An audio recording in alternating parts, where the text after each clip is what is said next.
We all know that scripts and dialogues and objection handlers are important, but the next level includes copywriting and leadership language loops.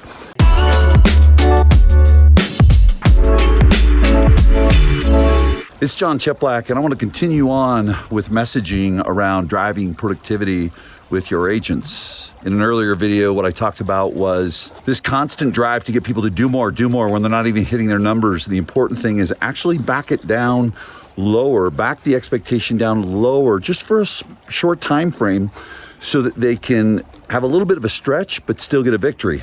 Now, the important thing is, how do you measure? You know, the challenge is most agents, when they're being held accountable, they feel judged, they feel condemned. And what I want to help you with is some simple language. And this is sophisticated leadership tactics and strategies that are not manipulative. They are now down in the trenches, because remember, we're a group of people now that we don't chase transactions. What we're doing is we're bringing in human beings that do transactions. Well, you can't just bring them in. You've got to bring them in. You've got to develop them.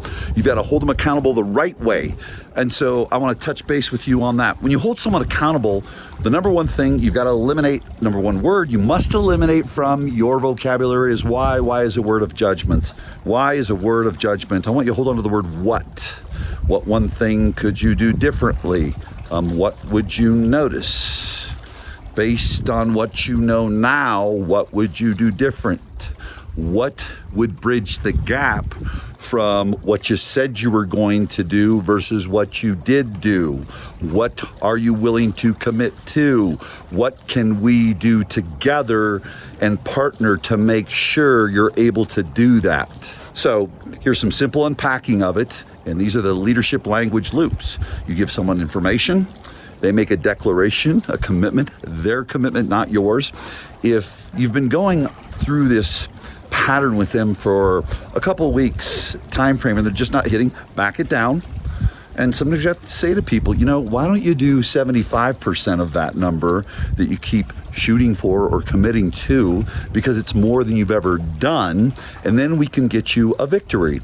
And so they commit to it. You always have to ask them, though, now, is that your commitment or is it my commitment? Do you own it?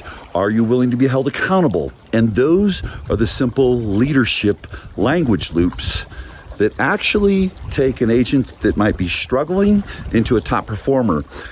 Take an agent that's struggling and keep them from actually leaving you, because many agents leave you due to the fact that, you know, we simply think they're just lazy or they're not working hard. No, actually, what you're not doing is you're not developing yourself as a leader in understanding human behavior, just like you do with your scripts and dialogues with buyers and sellers. You do a great job with that. How are you doing with your leadership language loops in driving productivity with your agents? That's the work we do. And that's the reason the leaders that we work with get great results. So hopefully these little tips can help you out. And the nice thing is, as always, they're not just little tips that sound good. They're based on me doing the work and driving a branch office. They did 1,483 transactions in a year in 1998 when the agents weren't being given leads. It's me driving multiple offices, and it's me working with some of the elite. So it's market tested, market proven. This isn't an I am wonderful. I think it's just really important that when you hear these things, know it's from the trenches, know that it works. Hope you found this really, really valuable. Most importantly, I hope that you go a little bit deeper in your leadership language loops.